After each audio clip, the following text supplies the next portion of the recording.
எங்க இருக்குங்க, எடுத்துக்கங்க. இங்க இருக்கோ? கழிஞ்சு போயிடும். சரி சரி சரி. சுரேஷ் வீட்டுல இருந்து பத்திரிக்கை வச்சாங்களா? ஆமாங்க, வச்சாக. ஏங்க அவங்க அத்தை பொண்ணத்தை கட்டணும்னு அவங்க வீட்டுல அரசல் பொருசலா பேசிக்கிட்டாங்க. இப்ப பார்த்தா வெளியூர்ல போய் பேசி முடிச்சுட்டாங்களே. யாராருக்கு எங்க அமையுமோ அங்கதானே அமையும். நீ சொன்னது என்னமோ சரிதாமா. நம்ம ஒரு ஊருக்கு போகணும்னு பஸ் ஸ்டாண்ட்ல காத்து நிப்போம். அந்த ஊருக்கு பஸ்ஸே வராது. சரி, ரொம்ப நேரம் காத்து நிக்க கூடாதுன்னு வர்ற பஸ்ல ஏறிடலாம்னு நினைச்சா நமக்கு வர்றது ஒரு டவுன் பஸ்ஸாத்தே இருக்கும். சரி, டவுன் பஸ்னாலும் டவுன் பஸ்ல ஏறி பாதி தூரத்துக்கு தான் போயிருப்போம். அப்ப ஒரு சூப்பர் ஃபாஸ்ட் கிராஸ் பண்ணி போகும் பாரு, நம்ம மனசு சொல்லும் கொஞ்ச நேரம் வெயிட் பண்ணிருந்தா சூப்பர் ஃபாஸ்ட்லயே ஏறி இருக்கலாம். என்ன பண்றது, நமக்கு வாச்சது இந்த டவுன் பஸ் தானே, நம்ம பயணம் பண்ணிட்டு போக வேண்டியதே. உங்களுக்காவது டவுன் பஸ் வாச்சு, எனக்கு ஒரு ஓட்ட பஸ் வாச்சு பிடிச்சு. அந்த பஸ்ல நான் ஏறிட்டு நான் பட்ட பாடு இருக்குதே.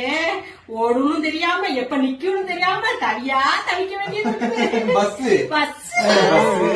நான் அந்த ஓட்ட பஸ்ல ஏறினதுக்கு அப்புறம் தான் என்னையும் கிராஸ் பண்ணி ஏசி பஸ் போச்சு. நானும் நினைச்சேன் கொஞ்சம் காட்டு தான் ஏசி பஸ்ல ஏறி இருக்கலாம். யாராருக்கு என்ன அமையணுமோ அதுதானே அமையும். சரிங்க.